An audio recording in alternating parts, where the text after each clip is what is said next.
మాజీ ముఖ్యమంత్రివర్యులు వైఎస్ఆర్సీపీ అధ్యక్షులు వైఎస్ జగన్ మోహన్ రెడ్డి పిలుపు మేరకు పెందుర్తి మాజీ శాసనసభ్యులు అన్నం రెడ్డి అదీప్ రాజ్ ఆధ్వర్యంలో కూటమి ప్రభుత్వం కరెంట్ ఛార్జీలు పెంపును నిరసన తెలుపుతూ రాంపురం గ్రామం నుండి సీనియర్ నాయకులు కార్యకర్తలతో కలిసి బైక్ ర్యాలీగా దొగ్గవానిపాలెంలో గల ఏపీపీడీసీఎల్ ఏడీ కార్యాలయంలో అసిస్టెంట్ ఎగ్జిక్యూటివ్ ఇంజనీర్ బొకం రవికి వినతి పత్రం సమర్పించారు.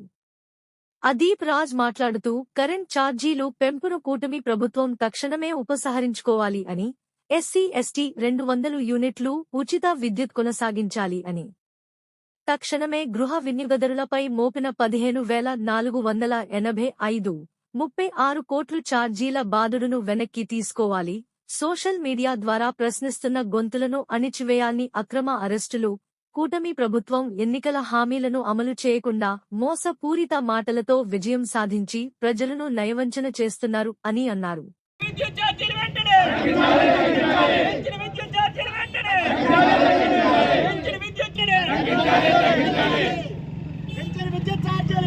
ఇదేమి రాజ్యం,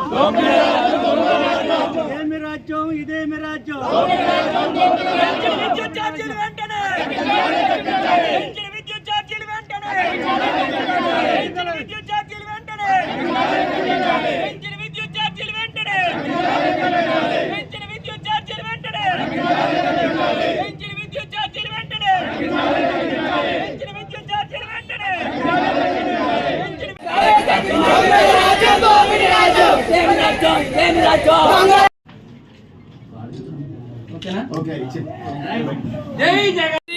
మేము ఎంత ఇద్దరుంటే 30 మంది, ముగ్గురుంటే 45,000 ఇస్తామని చెప్పి కూడా చెప్పడం జరిగింది.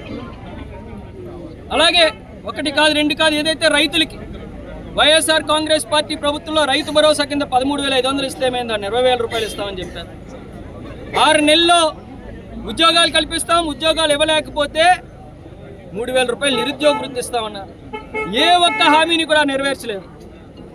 మీరు అవి నెరవేర్చలేదు కాదు కదా, ఈరోజు మళ్ళీ కొత్తగా ప్రజల మీద అదనపుగా ఇవాళ 15,485 కోట్ల రూపాయలు అదనపు భారాన్ని ఇవాళ విద్యుత్ ఛార్జీల ద్వారా మీరు ప్రజల మీద వేస్తున్నారు. ఆ రోజు చంద్రబాబు నాయుడు గారు అనేక సందర్భాల్లో అనేక మీటింగుల్లో నేరుగా ఆయనే చెప్పడం జరిగింది, విద్యుత్ ఛార్జీల మీద ఒక్క రూపాయి కూడా పెంచబోము, నాణ్యమైనటువంటి విద్యుత్ని మీ అందరికి కూడా అందిస్తామని చెప్పారు.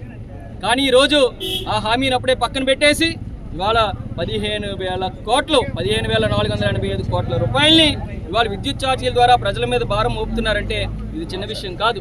ఇవాళ వైఎస్ఆర్ కాంగ్రెస్ పార్టీ తరఫున ఇవాళ మీరు అనుకుంటున్నారేమో మేము ఏం చేసినా సరే ఎవరో చూడరు, ఎవరో పట్టించుకోరని అనుకుంటున్నారేమో. కానీ ఇవాళ ఇక్కడ ఉన్నటువంటి నాయకుడు, మా నాయకుడు జగన్మోహన్ రెడ్డి గారి నాయకత్వంలో మేమందరం కూడా వైఎస్ఆర్ కాంగ్రెస్ పార్టీ తరఫున పేద ప్రజల తాలూకా పక్షాన్ని నిలబడడానికి మేమందరం కూడా ఎప్పుడు ముందుంటాం. ఆయన ఏ పిలుపునిచ్చినా సరే, ప్రజలకు వ్యతిరేకంగా మేము ఏ నిర్ణయం తీసుకున్నా సరే ప్రతి ఒక్కరం కూడా రోడ్డెక్కి ప్రజల తరఫున పోరాటం చేస్తామని చెప్పి తెలియజేసుకుంటూ, ఖచ్చితంగా ఏదైతే వాళ్ళు విద్యుత్ ఛార్జీలు ఉన్నాయో అవి తగ్గించాలి, స్మార్ట్ మీటర్లు అనేటువంటి అంశాన్ని వెనక్కి తీసుకోవాలి, ఏదైతే ఎస్సీ ఎస్టీస్కి 200 యూనిట్లు ఫ్రీగా వచ్చేవారో దాన్ని కూడా కొనసాగింపు చేయాలి, వాళ్ళ మీద అధిక భారం పెట్టకూడదని చెప్పి ఇవాళ డిమాండ్ చేస్తూ వాళ్ళ పెందుర్తి నియోజకవర్గంలో ఉన్నటువంటి ప్రతి ఒక్క వైఎస్ఆర్ కాంగ్రెస్ పార్టీ నాయకులు, ముఖ్యంగా పెద్ద జెడ్పీటీసీలు, ఎంపీపీలు, పెద్దలందరూ కూడా ఇవాళ వాళ్ళ తోడై వచ్చి వాళ్ళ కార్యకర్తలందరూ కూడా ఇంత పెద్ద ఎత్తున ఈ కార్యక్రమాన్ని సక్సెస్ చేసినందుకు ప్రతి ఒక్కరికి కూడా పేరు పేరున హృదయపూర్వక ధన్యవాదాలు తెలియజేసుకుంటూ సెలవు తీసుకున్నాను. జై హింద్, జై జగన్.